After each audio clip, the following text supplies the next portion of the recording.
You're listening to this podcast, so I know you've got a curious mind. Here's a helpful fact you may not know yet. Drivers who switch and save with Progressive save over $900 on average. Pop over to Progressive.com, answer some questions, and you'll get a quick quote with discounts that are easy to come by. In fact, 99% of their auto customers earn at least one discount. Visit Progressive.com and see if you can enjoy a little cash back. Progressive Casualty Insurance Company and Affiliates. National average 12-month savings of $946 by new customers surveyed who saved with Progressive between June 2024 and May 2025. Potential savings will vary. This episode is brought to you by Indeed. Stop waiting around for the perfect candidate. Instead, use Indeed sponsored jobs to find the right people with the right skills fast. It's a simple way to make sure your listing is the first candidates see. According to Indeed data, sponsored jobs have 4 times more applicants than non-sponsored jobs. So go build your dream team today with Indeed. Get a $75 sponsored job credit at Indeed.com/podcast. Terms and conditions apply. He's the type of guy you get halfway home from the theme park before you're like, oh, where's Doug? Oh, no, we have to go back. My wallet's in his fanny pack, so. Oh, do not feel bad for Doug. He's terrible. Every time he tells a story, somewhere, a child loses a balloon.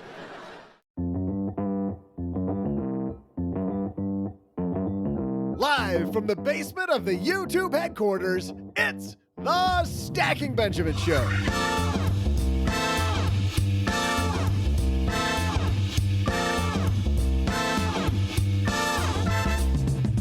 I'm Joe's mom's neighbor, Doug, and I love August. I begin planning those end-of-summer excursions. I take down the St. Patrick's Day party decorations, and I think about what I'd do if I inherited $50,000.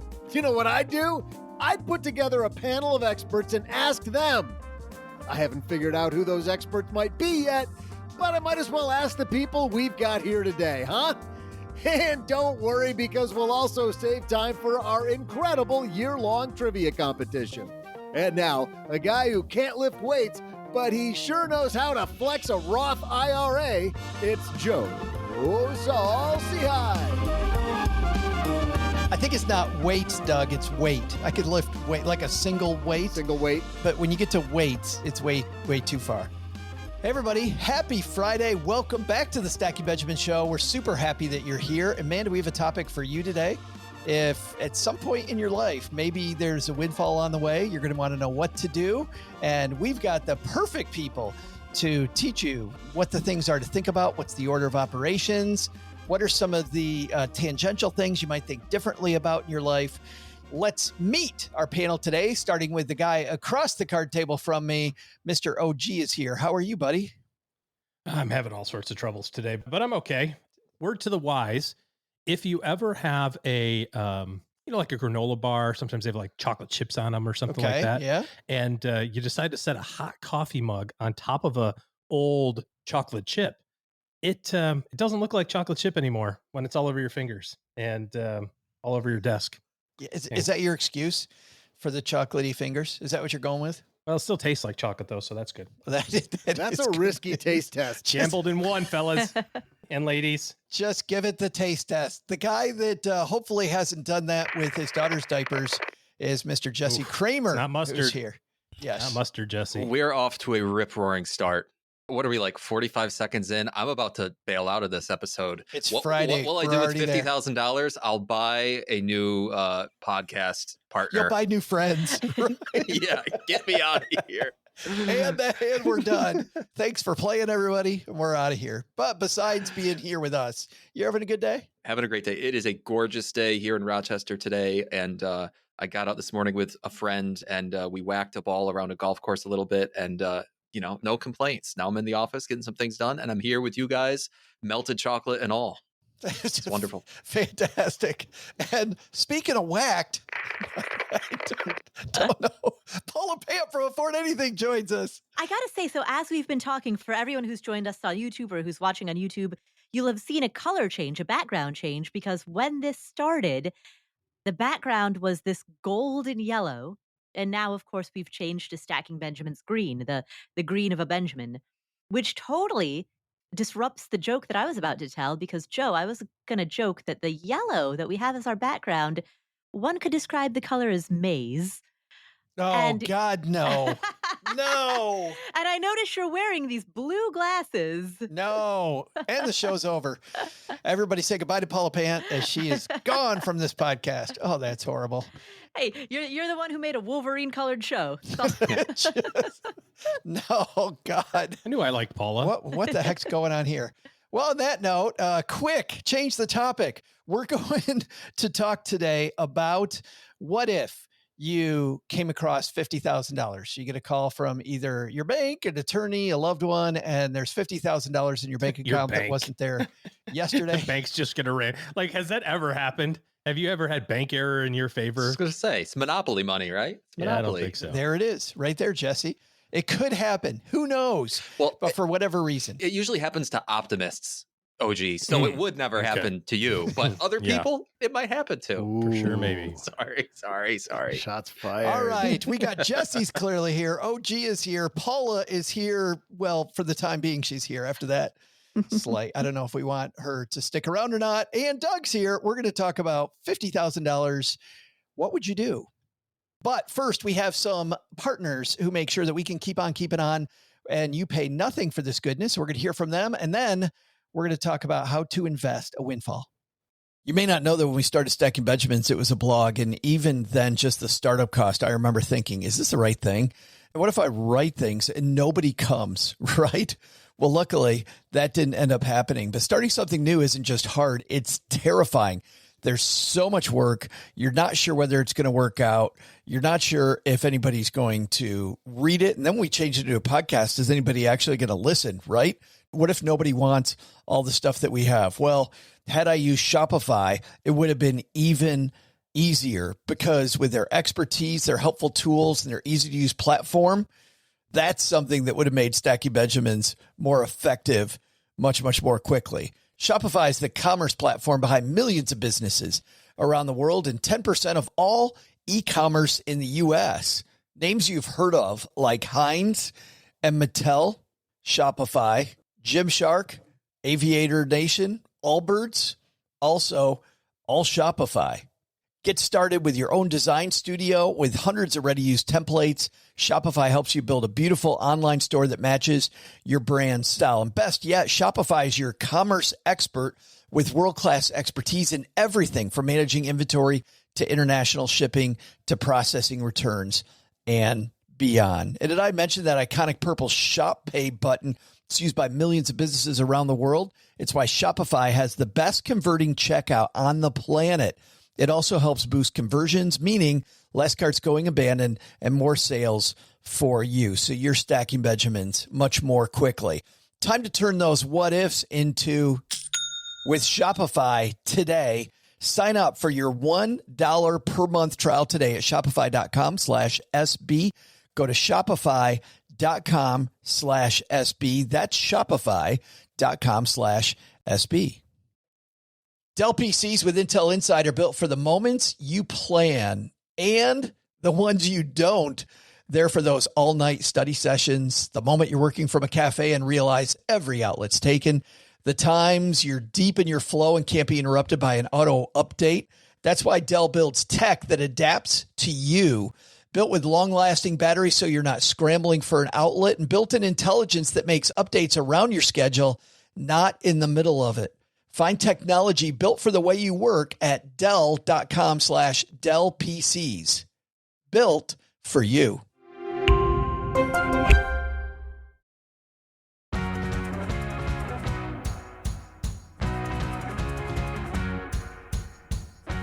Before we get into talking about how to invest a windfall, saying hello to our friends hanging out with us here. B is in the high desert. Does that mean B is high in the desert, or is the desert high? Like, which one, Paul, is high? Why does it have to be one or the other? Why can't it be both? Or the low desert? I don't know.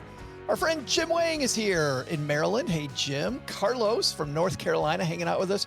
Robin is okay, saying hi from okay. Not sure what that means. Oklahoma. Matthew talking about the chocolate says better than the fuzzy Hostess gamble that we talked about. OG. What was it? Many, you or many Doug? years ago. Oh, no, that was me. Yeah, that ate the fuzzy Twinkie. That was chocolate cupcake. Oh, yeah. that's the kind of Hostess Matthew's talking about. I completely. Yeah. It took me a second. Okay, now I'm with you. I got it. Art says they want their 20 minutes back. So there you go. And Kat says, hello there. Hello there, Kat. All right, let's dive into this. Paula Pant, you just inherited $50,000. Let's start off with just your gut reaction.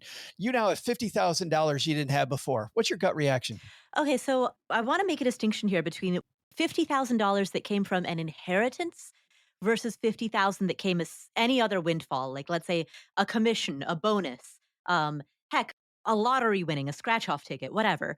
Why is that different? If it's an inheritance, then it came from a loved one. And so if it came from a loved one, I would want to make a plan for that money that has some type of relationship, some sort of way to honor that particular loved one. Do you draw, Jesse, that differentiation as well? I actually do, or I think it is important, at least mentally. Like, we know so much of the stuff we talk about here has to do with behavior and psychology and all those things. And yeah, I think it's important to draw a distinction there. I will say, Paula, if I inherit money from my uncle who's a degenerate gambler, that is the same as winning a lottery ticket in my mind. But no, I think Paula's right. Like, especially with so many people these days might write a letter to their heirs or might have specific wishes in a will to their heirs. And I think it's important, like, hey, if grandma says, hey, Sonny, we want you to use this money for something important, like, it's worth taking that into account. I think it'll make you feel better. Well, certainly, Ochi, I think Paul and Jesse have a point if they have something in their will about how they want you to use that money. But it's funny, money itself isn't emotional, but we attach so much emotion to money. Do you see a difference like they do between whether it's an inheritance or some other type of windfall? I mean, I would think grandma always wanted me to have a Ferrari. So here we go. No matter what she said. I've never inherited anything ever. So I don't know how I personally would feel about this, but I've seen it happen. And I feel like there's a little bit of extra pause, maybe is the best word to think, like between receiving it and doing something with it. So I guess most people have some sort of thought of like, this is a gift from somebody. Maybe they're alive, maybe they're not anymore, but I still have to have some honor in what I do next. So next question, Paula Pant, would you tell anybody? You've now have $50,000 you didn't have before. Does anybody need to know? I mean, if I had a spouse or partner, I'd tell that person. Otherwise, no. A financial advisor. But yeah, otherwise, no. Jesse, would you tell anybody about your windfall? Spouse, definitely. But I think that's where it ends. I think my wife's the only person I tell. OG? I think this goes back to where it's from. We had an example where we had a pretty good profit in a real estate sale. And obviously my wife and I were partners on the deal, so we knew about that. But we talked to our kids about it, and they were a little bit younger, but we kind of kept it more family. I don't know that I would rent a airplane banner and let the universe know. But I felt like in that situation, and it was maybe just a smidge more than 50K, I felt like in that circumstance, it was a good opportunity to use some real-time on-the-job training, so to speak, right? Like, what do they call that? Just-in-time training? Yeah. Right? It's like, boom, we got this check. Let's talk about it as a family. Here's what went into it. It looks really great, but now we have to really adjust for the costs associated with it that we were out of pocket until we got that money. So it's not like all profit, and just kind of teaching the kids about that a little bit. Let's go through that. Let's do that just-in-time training with all of our stackers. Jesse, let's start with you. What's the first thing on your order of operations when you're thinking about best use of $50,000 you didn't know you were going to have? The first thing on my list, I suppose it's going to be thinking back to the order of operations. If I'm in a situation where I can't currently capture my full 401k match, but now I have this extra $50,000 of liquidity, hopefully that buys me enough space in my personal finances to now start getting my full match. But then after that, I'm just thinking high interest debt. That's the first place my mind goes to. If I've got $15,000 in credit card debt, it's immediately going to disappear. And even in my personal circumstances, my mortgage interest is high enough that I don't really love it sitting there on my balance sheet. And even that's going to be one of the first things that I would personally tackle in my life. That's interesting. So max out your 401k, well, at least to the match. Yeah. You take the $50,000 and have it create more money, really? Oh, totally. Exactly. This is probably going to be the exception more than the rule, but I'm sure there are some stackers right now who are like, yeah, guys, I would love to get my full match in my 401k, but my budget is just stretched to the limit every single month and I can't do it. Well, hopefully now this $50,000 influx buys you enough space in your budget to start getting that full match. Yeah. So now you're spending down from the 50,000 account while you're shoving more money into the 401k to get that Correct. over the short run. Gotcha. Paula, Jesse's got max out 401k as the first thing on his order of operations list. Do you have anything above that? Well, I would go, I mean, it's maybe splitting hairs, but Roth IRA or backdoor Roth IRA, it's the same idea. But actually, I will go even one above that. And that is for me personally, because I own a business, I would invest the $50,000 into the business. Afford, in my case, it's afford anything.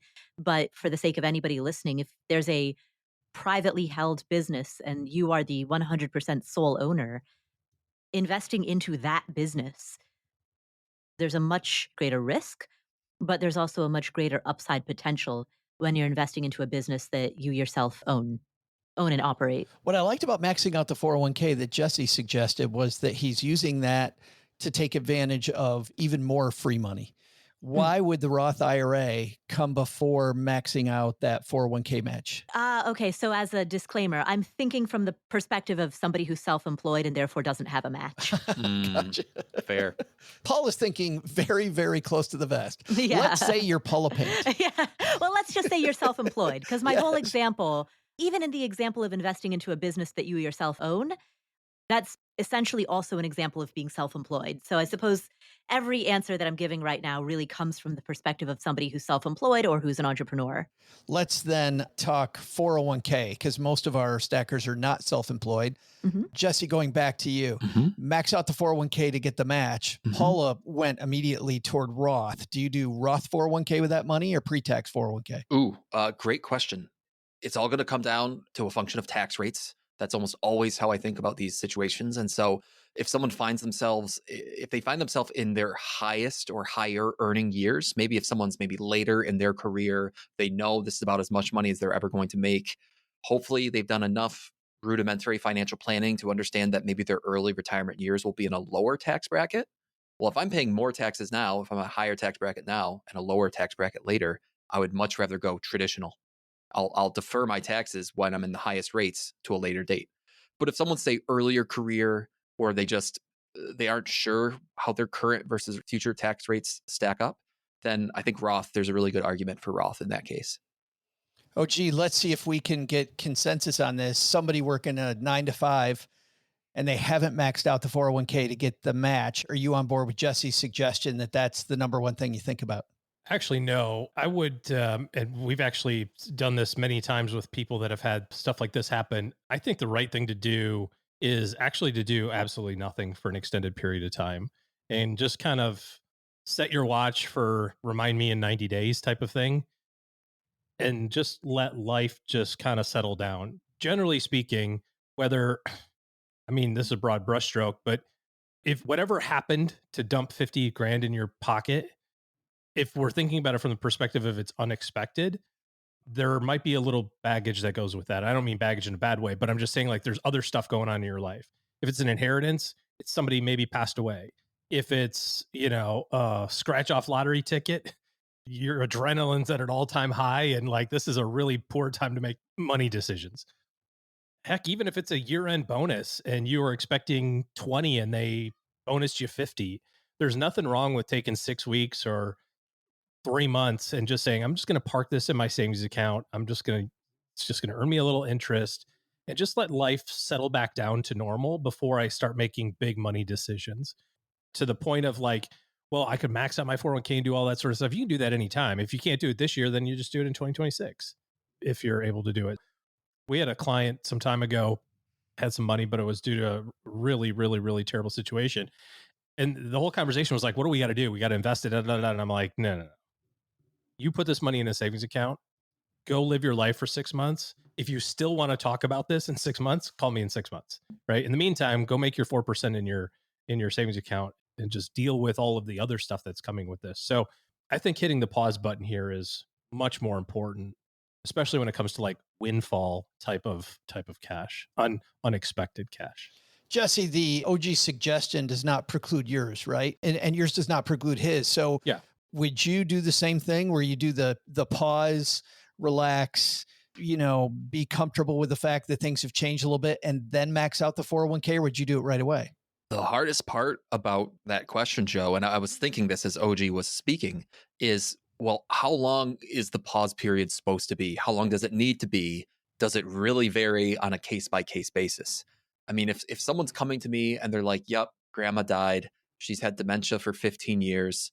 We're to be honest with you, we're almost happy that she's now in a better place. She's no longer suffering. We've known for years that this money would be coming to us. We've kind of had this noodling around in the back of our head that we might do X, Y, and Z with our $50,000. I mean, I hear that story that I just made up, but I hear that story and I say, this person's ready to make a decision. As opposed to, my brother just got hit by a car a week ago and it came out of nowhere and we're all devastated. Oh, by the way, what do I do with this $50,000? Right? Those are night and day different. And so this is where maybe we get back to that first question. It really differs if it's an inheritance versus a bonus from work that you didn't expect. I think so. Totally.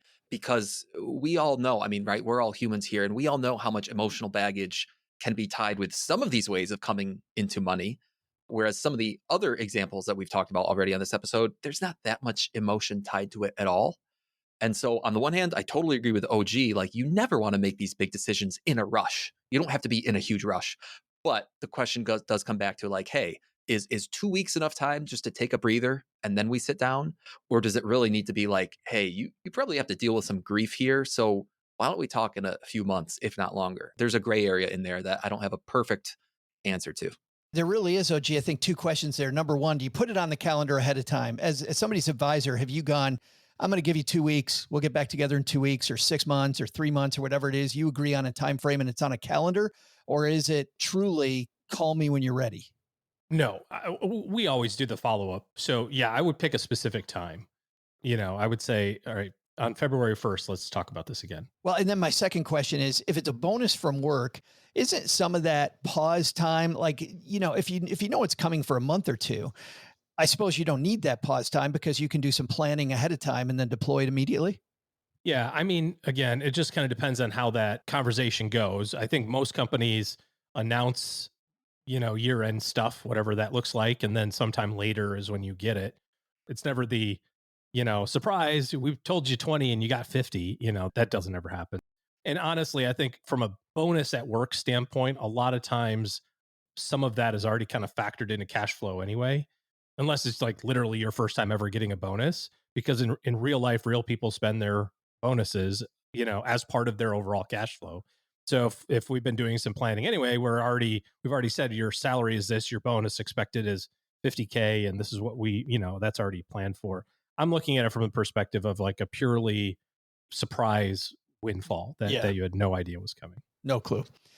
We have lots of people chiming in online with us. Jim says, I wouldn't tell anybody who didn't live inside my house. Lots of people saying that. Jennifer joining us from Maryland. Aaron says, hi from Tinseltown, Green Bay. Just to get under Joe's skin, we're going to beat the Lions this year. Titletown. Green Bay. That is, he called it Tinseltown. Oh, really? Oh, no, he called it Titletown. I called it Tinseltown. Same. We'll call it Tinseltown. Tinseltown. I don't want it to be Titletown. I like Tinseltown too. I want Detroit, Michigan to be Titletown. Come on, let's go. Eric says he'd invest it all in the Powerball. But what I want to do is I love how snarky some people are, but let's talk about what listener Heavy talks about, going back to the self-employed part. Paula, he asked the question, SEP IRA, ? So if you're investing it in your business or putting it in a retirement plan as a self-employed person, is the SEP IRA your go-to? No, it's not. I think the first decision that you would need to make is, do you want to invest it directly into your business, or do you want to put it into a retirement account? And that's a tricky question for any self-employed person. Putting it into your retirement account is great for the long term, but there's a higher risk but potentially higher reward by directly investing it into your own business.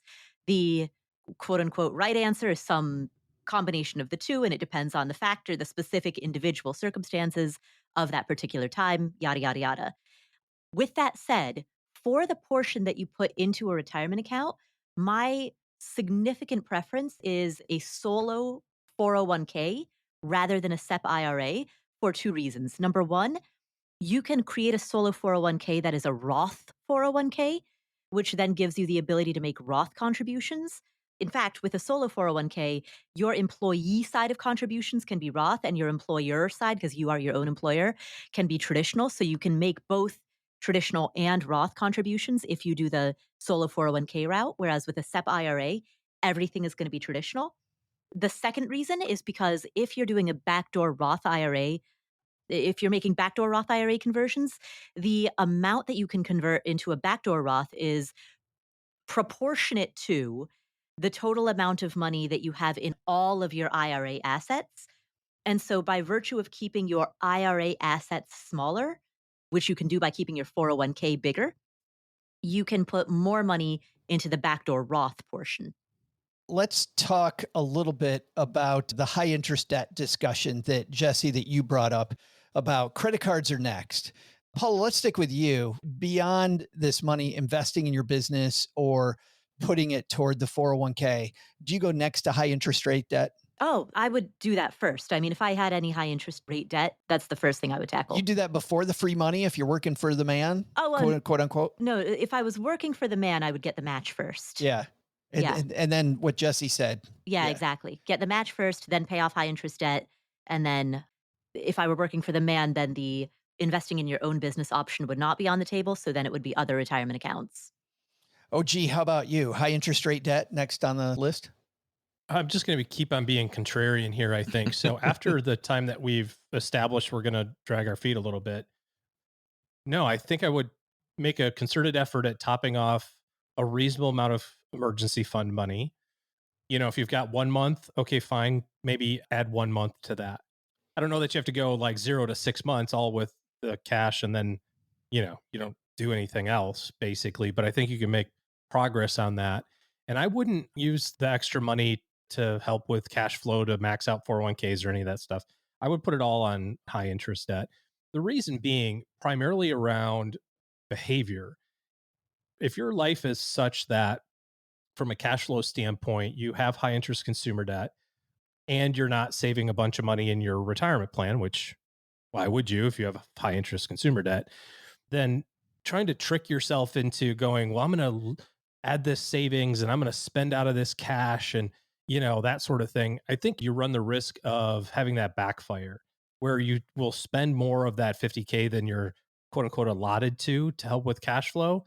And then you will end up right back where you started, just dragging out the inevitable. So you're going to get a really good ROI if you have consumer debt on paying off your credit cards. I mean, what are these? 25, 30% nowadays, right? My question though, OG, is the other side of this that I want to ask all of you, which is also behavior.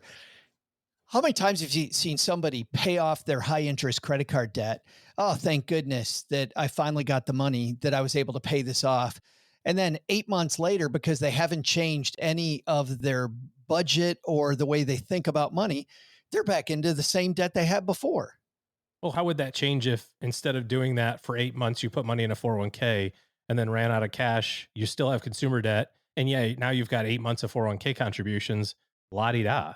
Like the outcome is the same. If this is a root cause issue, none of this is going to fix that. Well, but does this though, Jesse, mean maybe if we, and I love how we're kind of coming up with this by committee, but does this mean during that pause period, if there is a pause period, like I'm like, okay, how am I going to deploy this money so I don't make the stupid freaking decisions I made before? I think I've actually, what you're talking about, Joe, I have changed my answer. And I think it's really important that listeners understand what I'm about to say. I think you take the first, call it $2,000 to $3,000 and get hypnosis to change your spending habits. I know you're being funny with that, but that does spark a question, which is, does it make sense to spend a few dollars to actually do some therapy on this? I mean, maybe it does. If that's really the thing, right? Like there's a difference between like inflation just kind of got into me and I'm not fully employed the way I want to be and, just kind of dripped away. And now I'm like death by 1,000 paper cuts. And if I can free up some cash flow by not having these payments, then I can get my lips above water again and life is good versus, the person who really has the problem of not being able to budget and, that sort of thing. Mm-hmm. So, you have to be honest with yourself around which one of those is the situation. But there's a pretty profound, you're talking about your mortgage, Jesse. And my challenge to everybody is, when they say stuff like, oh, your mortgage is a really low interest rate, why would you want to pay it off? Well, because I don't want to owe anybody any money. That's why. And more importantly, well, like what Paula says about being a business owner, to make a mortgage payment, I got to make my mortgage payment plus another 30% on top of that, plus however much it costs me to make the money, because I got employees and payroll and costs to run the business and that sort of stuff, just so that I get enough to pay my mortgage. Like, think about all the stress that, you got to make $100,000 to pay a $50,000 mortgage payment. That's why I want to get rid of my mortgage payment. It just takes another $100,000 that I don't have to worry about hustling for all the time. So I think the power of the cash flow and the impact of saying, well, if I don't have this $1,000 a month, holy moly, that makes a big difference. Yeah, I did get excited, Jesse, when you were like, my mortgage, I'm thinking I might take a whack at that. Totally. Yeah. I'll share with listeners, we bought our house and we're so glad we did, but we bought it August of 2023. This August will be 2 full years. 6.5% is our mortgage rate. So a pretty normal mortgage rate then? Yeah, but it's historically normal. Correct. Historically You're normal. basing your bias on a short-term market fluctuation, Jesse. It's careful. It's the kind of thing where it's like, I think if you ask people who know what they're talking about, I think that 6.5% rate probably falls in that gray area where if someone's like, well, yeah, maybe mathematically, if you really believe in long-term investing, you could probably get better returns here by investing, I should say. But if you compare 6.5 to prevailing rates right now in fixed income, which are like 4, well, then, yeah, you're much better paying off the 6.5%. So it comes down to what you prefer. And yeah, but it's tax deductible. Which you're right, but maybe there is that. I mean, I've reached a point too, whether it's just career wise, having a family, for all these things, I think to myself, simplicity. That exactly, and getting that debt off my back. There's a non-monetary value to that. Absolutely, that carries some weight here. So that's part of my thinking. Well, and I go back to happiness, which is the happiest retirees pay off their debt. Mm-hmm. They're not dumb. They know math and they still pay off their debt. Lots of points that our stackers hanging out with us on YouTube are bringing up that I want to bring up in the second half. How much of our rubric here has to do with the place that you're at in life? Are there any tax implications that we should think about? And your investment policy statement, like where does that fit in? Where did the overall goals, where does that fit in? We're going to talk about all those things, but we pause halfway through our Friday show for this amazing year-long trivia competition featuring these 3 fine people, Paula, Jesse, and OG.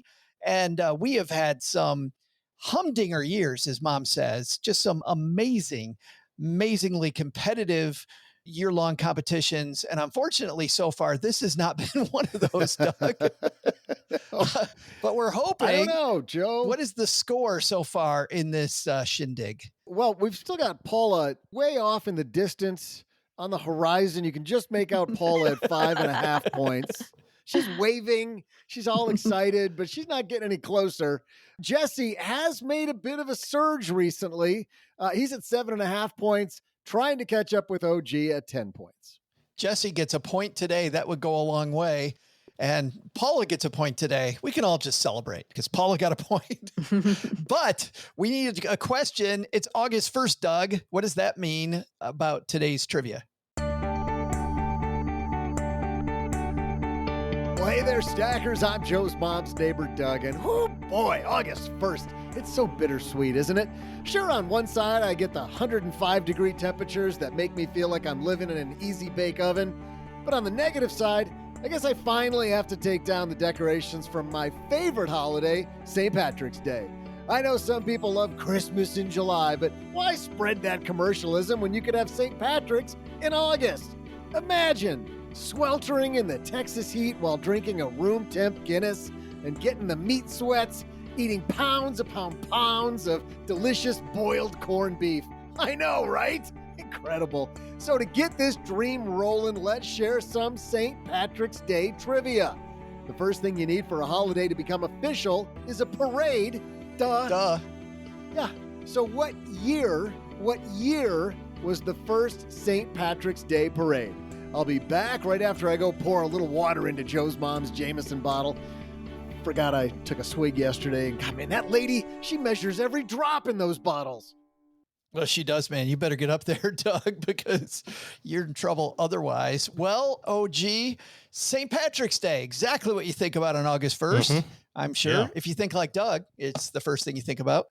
When was the first St. Patty's Day parade? Clarifying question. In America? Ever. Anywhere? On record. Okay, so St. Patrick was, he was alive 1455 to 1507, right about there. And then was, what's it called when you become a saint, like canonized or something? Like in the Pius V? I'm going to say that the first St. Patrick's Day parade was in 1780. 1780 is OG. Like 100 years after he was knighted as a saint, whatever that's called. All right, Jesse. 1780 is the first guess. What are you thinking? I have no idea how much of what OG just said is actually real. And if it is real, I think he's a freak for knowing that stuff. I'm just going to lay out a number, and I'm not going to give any other context to this number. And I'm just going to see how the room feels about this number. I'm going to say, you said 1780, OG? Yeah, about 150 years after he was. I'm going to say 1779. 1779. Oh, Paula. All right, so we've got 1779, we've got 1780. Ooh. So I think that the real St. Patrick lived in like the year 700. He picked 3-leaf clovers. He picked 3-leaf clovers and used it to describe the Holy Trinity, Father, Son, Holy Spirit, the 3 leaves of the 3-leaf clover. And that's all I know about him. I think your dates are How way do you off. guys know this stuff? But in order to have a parade, so what is the difference between a parade versus a march? I would think with a parade. Once a month. The month of St. Patrick's Day, actually. So to have a parade, wouldn't you need a parade float, which would require vehicles? And vehicles were built in the 1900s, which on that line of logic, I would take the over. But I also would capture so much more time. Can you say on that line of logic, I take the over again? So to that line of logic, I would take the over. But then again, if I took the under, I would capture so much more time. So, geez. All right. In honor of the coalition to defeat OG, I can't take the under because then that would cut off Jesse. So we've got to cut off OG. So that means I've got to take the over. So I'm taking 1781. That's how they do it, Doug. That's how they do it. 1781. Sorry, listeners. We know we're not making it fun for you guys. You just saw that happen. But OG in the past, OG has gotten it right. Exactly like dead on right. Last week's was easy. Oof, man. Very easy. This one's somewhat easy too, and I'm fairly close. On that note, has any substitutes gotten points for me? Do you keep track of that, Doug? How many points of the 10, 7.5, and 5.5 are substitute points? But I will say you haven't missed enough, Jesse. I don't think any. I don't remember any points. I don't ever remember coming back from an off week and being like, "Oh, I got another point." Yeah, no, I don't think you ever have. I think it's mostly Paula and this is a backhanded little slap by Jesse. Well, you're here a third of the time, OG, and you have 10 points. The good news is I get paid the same though. So, so our guess is OG started with 1780. Jesse said 1779. Paula 1781. Who's right? We'll find out in a minute. This episode is brought to you by Progressive Insurance. Do you ever think about switching insurance companies to see if you could save some cash? Progressive makes it easy. Just drop in some details about yourself and see if you're eligible to save money when you bundle your home and auto policies. The process only takes minutes, and it could mean hundreds more in your pocket. Visit Progressive.com after this episode to see if you could save. Progressive Casualty Insurance Company and Affiliates. Potential savings will vary. Not available in all states. You didn't start a business just to keep the lights on. You're here to sell more today than yesterday. You're here to win. Lucky for you, Shopify built the best converting checkout on the planet. Like the just one tapping, ridiculously fast acting, sky-high sales stacking, champion of checkouts. That's the good stuff right there. So if your business is in it to win it, win with Shopify. Start your free trial today at shopify.com/win. Did you know Fast Growing Trees is America's largest and most trusted online nursery with thousands of trees and plants and over 2 million happy customers? Whether you're planting fruit trees, adding privacy, brightening things up with flowers, or bringing in house plants, Fast Growing Trees has it all. Even better, they can help you find options that are right for your climate, your space, and lifestyle. Click Order Grow. Every plant arrives healthy with the Alive and Thrive guarantee straight to your door. So if you're ready to get planting, this is the moment. Right now, they have great deals on spring planting essentials, up to half off on select plants. And listeners to our show get 20% off their first purchase when using the code WWO at checkout. That's an additional 20% off. Better plants and better growing at fastgrowingtrees.com using the code WWO at checkout. Fastgrowingtrees.com, code WWO. Now's the perfect time to plant. Let's grow together. Use WWO to save today. Offer is valid for a limited time. Terms and conditions apply. Go to growingfasttrees.com for details.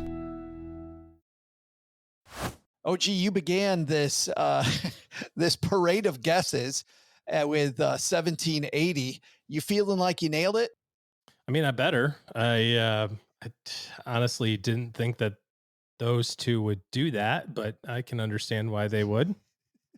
Jesse, you feeling good with 1779? I'm giving myself like a coin flip minus a 1 in 1,000 chance. So I feel better than I did going in. Paula, you said 1781. Where do you think this parade would have happened? Well, again, what's the distinction between a parade or a march or a stampede or a stampede? Yeah, like a really fast parade? yeah. Torches? I think it's intent. Remember when Mufasa died? Yeah. Oh, Remember when yes, Mufasa died? That was just a really fast parade. That's all it was. You could tell Jesse has young kids at home. All right. OG 1780, Jesse, everything below that. Paula, everything above. Doug, you've got the answer, man. Who's taking home the win? Well, hey there, stackers. I'm Jameson lover and guy who thinks kissing the Blarney Stone is kind of gross. Joe's mom's neighbor, Doug. We're celebrating St. Patrick's Day in August here in Mom's basement. Well, one of us is anyways. The one who isn't a stick in the mud and knows a true holiday tradition. One tradition that every great holiday has is a parade. So, what year featured the first St. Patrick's Day parade on record? Well, the parade took place in what is now Florida, and I'm sure afterward they all went to nearby Daytona and watched a NASCAR race. Back in, I'm not going to tell you the year. I can't even hold my excitement right now, Joe, because A, I get to piss off OG right now by going through this whole math thing. B, I'm gonna let it unfold because this is just so satisfying. Well, first of all, I'll say that it was 180 years before Paula's guess, 179 years before OG's guess, and just 178 years before Jesse's guess, because the correct answer is 1601, making Jesse our winner. But wait, there is more to this glorious day, because even though OG talked completely out of his butt about all those years and all of those things, he was so wrong. And that just makes me so happy because he sounded so confident about when all of this happened. OG, you need to go back to catechism because Patrick began his mission in Ireland in the year 432. You were 1,000 freaking years off. I know. Wow, I was only like 300 years off. Paula was closer, but this is the thing. This dude, if only he had been a salesman in the 20th century, he could have sold like so much vinyl siding or used cars, because between 432 and his death in 461, he turned the island of Ireland from almost zero Christianity to almost 100% Christianity in 29 years. The whole damn island. It was incredible. But more importantly, it's incredible how wrong OG was on every front. It's just a great day in the basement. I don't know. I just know it took the whole coalition to get that done. Coalition We victory. hardly call that a coalition. That's just if this is how we're going to do it for the next couple of weeks. This is kind of stupid. That's fair. That's Aw. totally fair. If there are future questions that I have any slight clue, I'm more than happy to guess not in a coalition manner. And or if Joe just threatens to like kick me off the show for doing that, I won't do that. I won't do that. That's all it's going to take, Joe? Heck no, because I'm enjoying the coalition catch-up strategy right now. Okay. Good times. Let's dive into the second half. Speaking of good times of this episode, somebody online with us on YouTube said, so how did you come up with $50,000? You know, the reason I came up with $50,000 is because $50,000, Paula, to some people is a life-changing amount of money.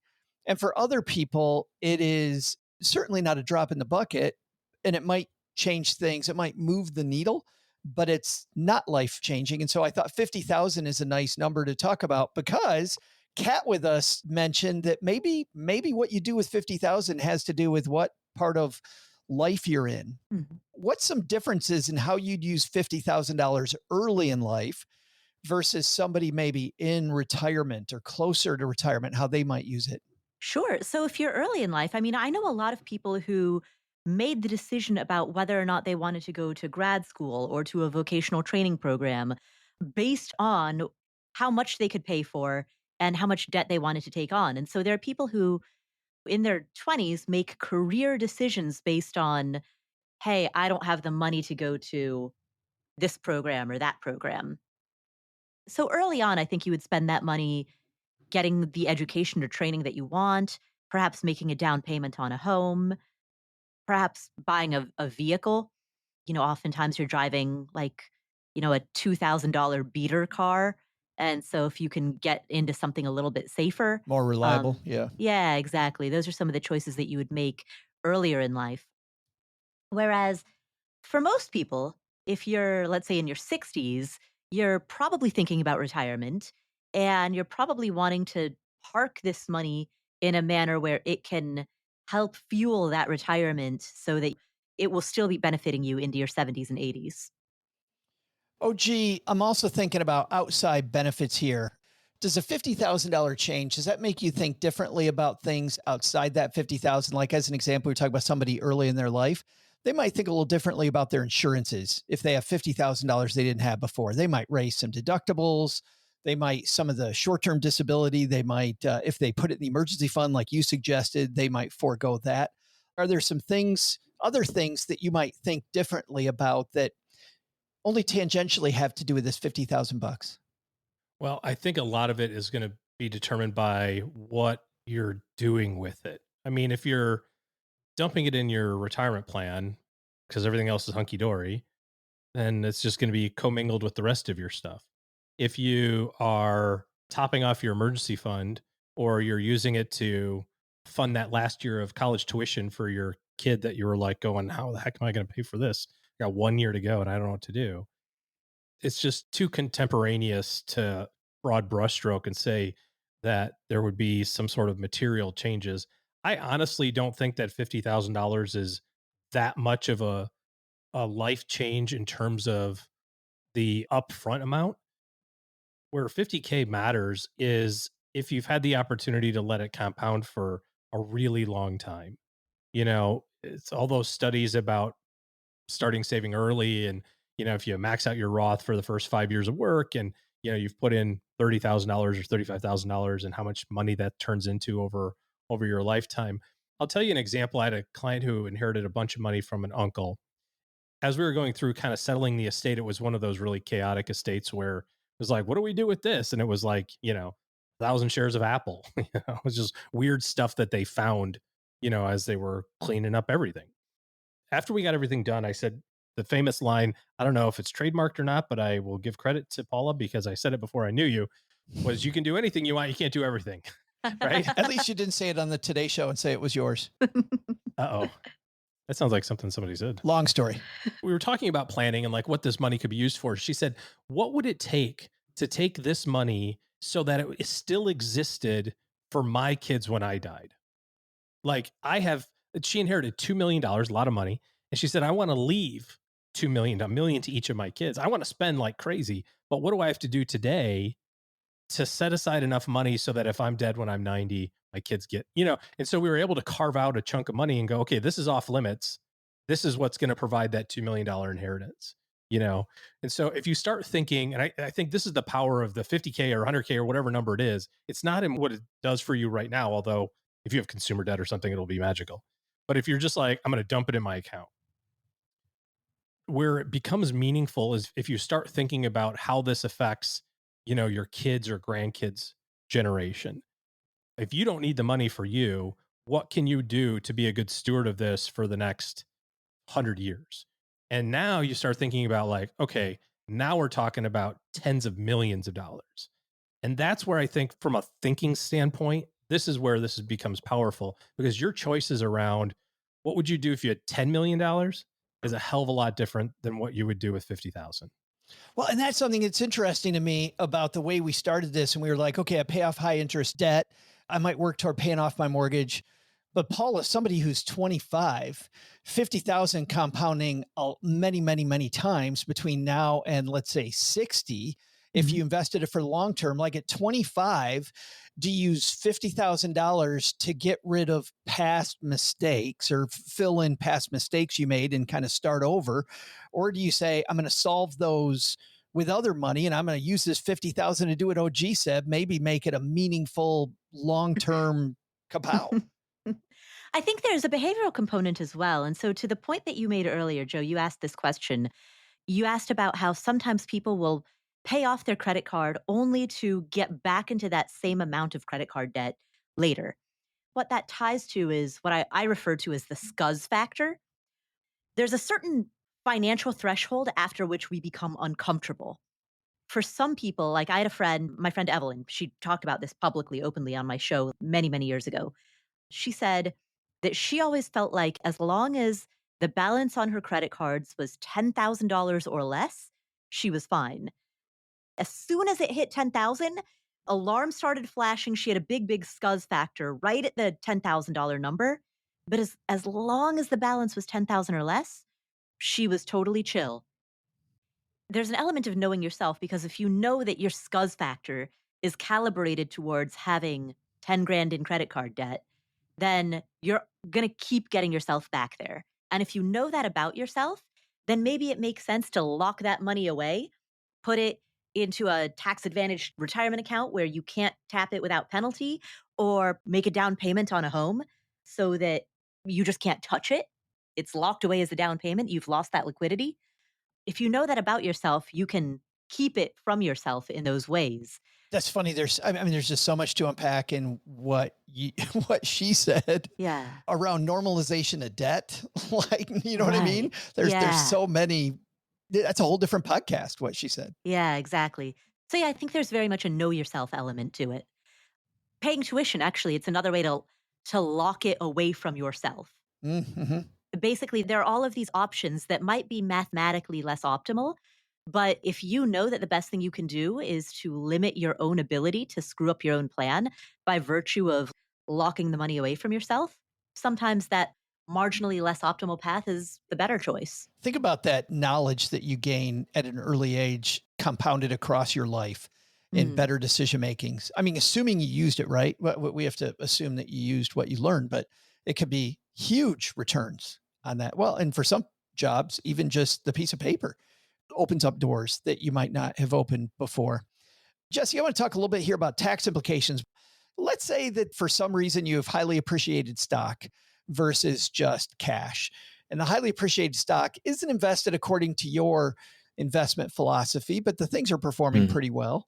Do you sell those positions and pay the tax, or do you keep what's been working? You're saying if you inherit highly appreciated stock, that's the $50,000 that you inherit? Yeah, but in this case, and I know everybody's going to scream at me, well, in this case, Joe, there'll be a step up in basis. Let's say that doesn't exist. Or I will say, I think it's 6 states actually do have an inheritance tax. So again, not an estate tax. That's different. A state tax that the person who dies paid. This is you inheriting money. I think it's 5 or 6 states. But let's say this, Joe, and maybe I can expand on your example. Let's say you followed OG's advice. You waited a year before doing anything. And over the course of that year, the stocks have appreciated more from the stepped up basis. Now, you truly do have a capital gains liability in that case. I still think, again, maybe there's some corner cases that I won't get into or that I'm not thinking of, but for probably like 90% plus of people out there, if you own investments that don't align with your greater financial plan or that don't align with your investor policy statement, that you can't wrap your head around, that you're uncomfortable holding, 90+% of the time, you should sell those and pay the tax that you have to pay. Maybe do it smartly. Maybe it's over a couple years, but either way, you're paying the tax that you have to pay and then redeploying those assets in a quote unquote better way according to your financial plan or your investor policy statement. That's my 2 cents. Let's talk taxes for just a second, OG. $50,000, many different ways to get it. Are there different tax implications that we need to think about besides maybe an inheritance tax in those few states that Jesse's talking about? Well, no, if you get money through an estate, it's not going to be taxable to you. It could be taxable to the estate if now the limit is, whatever, 30 million. But by the time you got it, it would have already, the estate would have settled all that out. And like you said, if you get it as stock, even if it's highly appreciated stock or Bitcoin, you're going to inherit that new basis as of the date of death. So there could be some gains that happen between the time that grandma died and by the time you got the money because, it just takes a while for all that to settle out. But it wouldn't be as extreme. If you won it in a scratch off, well, that's a different thing. That's income tax now. You earned money. You have to claim that on your taxes, or the Powerball or something like that. The one-armed bandit pulling at the slot machine in Vegas.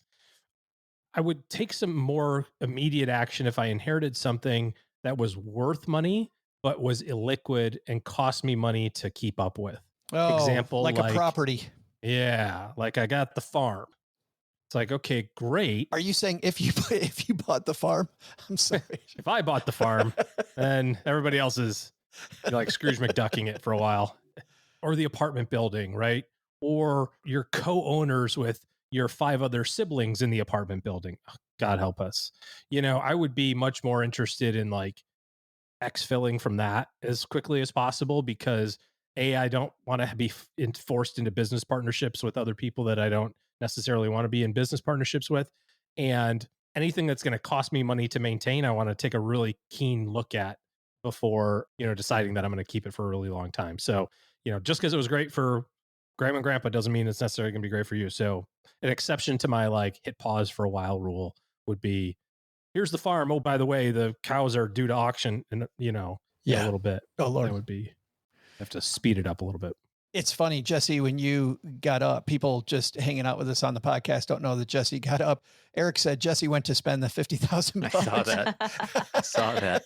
I would say that honestly, if you did get a surprise amount of money, regardless of any of these things, right? I want to save money. I want to put some money away. I got to pay down some debt. I do think you have to do something fun for yourself. Well, it doesn't have to be a boatload of cash. This is actually, hold on, OG. Okay. Can I just take it from there? Because that's my last question. We're in the no judgment zone now. We're all in different spots. You got $50,000 right now. What would you do with it? Like personally, really do with it? Yes. $50,000. What would you do yourself right now? No judgment zone. Steady, boy. The PG show. Yes. PG. Filters. A scene from Office Space comes to mind. Do you need a second? I can go to somebody else first. No, I mean, here's what I would do. I would say, because I'm about to write a check for college tuition, I would say, oh, I don't have to take the money out of the 529 right now. I'm going to keep that in, pay the college tuition, and then I would probably use the rest of the money to buy William a car. So I'd probably pay for tuition and buy a car. These are 2 cash flow things that I'm going to take money out of my investment account to have to write checks for in the next 6 weeks. So I would probably just say, oh, I can just let that ride for another year. Sweet. Excellent. Paula, what would you do? Okay, if I had 3 different buckets of $50,000 each. No, just $50,000. What? I love how you turn it into $150,000. Saturday Night Live, right? Like if I just had one wish, it would be for all mankind to hold hands. And Right. if I had 2 wishes, the first would be for all the children, of course. In all seriousness, the $50,000 I would put into Afford Anything.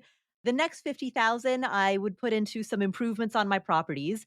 But then the next $50,000, if I were to actually like spend it on myself and treat myself in some manner, I would buy a car.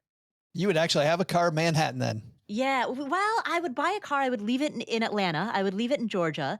Whenever I go back there, which I'm planning on starting to go there more frequently, I would have a car there. Gotcha. Jesse, how about you? If we had to treat ourselves, I think home renovation projects would probably be up there. Right now, we're finishing half our basement, so it would probably be about a $50,000 bill to finish the other half of the Golf basement. simulator on the other side. Exactly. Yeah, we have buddy. to raise the first floor of the house in order to fit the golf simulator in there, and then we have to separate out where the hot tub in the basement goes from the golf simulator without ruining the new bar in the basement. Oh no, I'm kidding. But yeah, home improvement, that'd be where it would go.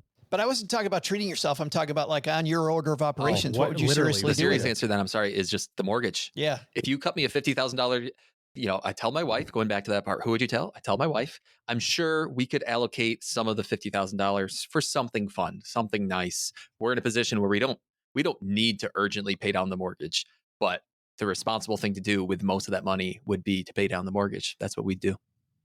On my end, we had a separate bucket for this addition that we're adding, but I didn't realize the extent that they were going to wreck my lawn by putting this in. And we've got this lawn project, not going to be $50,000, but I would start with the lawn project. And then the rest of it, I would invest in better trips. We try to take a trip now once a year to spend with our kids. We call it like our family retreat. And I'd invested in a family retreat to spend more time with my children. Is anybody else getting the feeling like this is about the time where Joe goes, and this is the reason I brought this all up for you guys? We've had a great quarter in Stacking Benjamin. What are you talking about? And is this where this is headed, everybody? Is it anybody else thinking the same thing? Guess where it's headed. Doug, take it from here, man. Get us the hell out of here. What should we have learned? No, before we do that, let's find out what's going on where you guys live. Oddly enough, Joe does have a great new backyard. Scrambled the so jets. Maybe it's just been great for his side of somebody. You should see my backyard. That's why I would use it on my backyard. Oh, gee, what are you doing this weekend? First weekend in August. First weekend of August. This is the end. We are done with summer. Monday is back to football camp for William. So we are 10 days away from school starting, and off we go. Summer's over, fun time over, back to work. And when does your oldest leave? Alex moves in, it's like maybe August 20th or something, somewhere in there. So tough day for us. It's the final when that stuff, countdown. I know when that started happening. Hi-ho. Are you kidding me? I'm like hi-ho. Hi-ho, it's off to school you go. Da-da-da-da-da-da. No, you're not. You say that now. You don't think wait so? Wait till you get to this. Oh, I've been there. Just wait. Right. Paula, what's going on at the Afford Anything show? Today is the first Friday of the month. And on the first Friday of every month, we break our normal format and do a monthly economic update. What happened in the economy in the month of July? We cover all of that in today's first Friday economic update episode on the Afford Anything podcast. Awesome. A look at the month behind and thinking about what's to come. Jesse, what's to come on the long-term personal finance for long-term investors P-Fly. podcast? We can start calling it P-Fly. That's okay. P-Fly. Last week we had an episode come out with Peter Lazaroff, and then next week we're having our 8th or 9th Ask Me Anything episode come out. And real quick, I just realized today's August 1st, not today, but when we're listening to this. So listeners, I'm going to be up in the Adirondack High Peaks doing a really big hike today. And then tomorrow, grabbing some beers in the village of Lake Placid. So if there are any stackers up in the High Peaks or in Lake Placid, give me a shout. Sweet. Stackers, just reach out to Jesse, I'm assuming on social media, and go hiking with Jesse. All right, that's going to do it, everybody. Thank you so much for hanging out with us, everybody, on YouTube. We had such a fun chat. Glad that you guys were able to help us with the show. Matthew says from OG, we should just take the 50,000 and participate in consumerism. That's a joke from... I mean, I have to get my kid a car, and I'm paying college tuition. Yes, just a joke from a different day. Paul saying, gig 'em, send that $50,000, sending that $50,000 to College Station, says Paul. And we've got some other great things. Matthew asks, how many Benchmade knives could you get, Doug? 3. All right, that's going to do it for today. Big thanks to everybody hanging out. We're now moving this show to Monday. So if you want to hang out with us, it's at 3:30-ish, between 3:30 and 3:45 Eastern time. Do the math on whatever portion of the country you're in. Come hang out with us and watch us make the show. But The highlight of the show is when Doug summarizes it all by giving us our top 3 things we should think about and put on our to-do list as we head out of this week. Well, Joe, first, take some advice from Paula about finding your own scuzz line. Maybe use any found money to keep yourself below the scuzz. Second, learn from OG when he said $50,000 may not be a life-changing amount of money now, but let that bag of cash compound for a couple decades, and you'll be able to buy a Birkin bag for each of your grandkids. But the big lesson, hey, asking for a friend who just pulled a Guinness from last year's celebration out of the fridge. Is Guinness a naturally green beer to celebrate St. Patrick's Day, or is this bottle just that old? Thanks to the Jesse Cramer for joining us today. Dig into the P-Fly podcast. That's the personal finance for long-term investors podcast if you're not one of the cool kids, wherever you're listening to us right now. We'll also include links in our show notes at stackingbenjamins.com. Thanks to the scuzzy Paula Pant for hanging out with us today. You'll find her fabulous podcast, Afford Anything, wherever you listen to finer podcasts. And thanks also to OG for joining us. Looking for good financial planning help? Head to the stackingbenjamins.com/OG for his calendar. This show is the property of SB Podcasts, LLC, copyright 2025, and is created by Joe Saul-Sehy. Joe gets help from a few of our neighborhood friends. You'll find out about our awesome team at stackingbenjamins.com, along with the show notes and how you can find us on YouTube and all the usual social media spots. Come say hello. Oh yeah, and before I go, not only should you not take advice from these nerds, don't take advice from people you don't know. This show is for entertainment purposes only. Before making any financial decisions, speak with a real financial advisor. I'm Joe's mom's neighbor, Doug, and we'll see you next time back here at the Stacking Benjamin Show.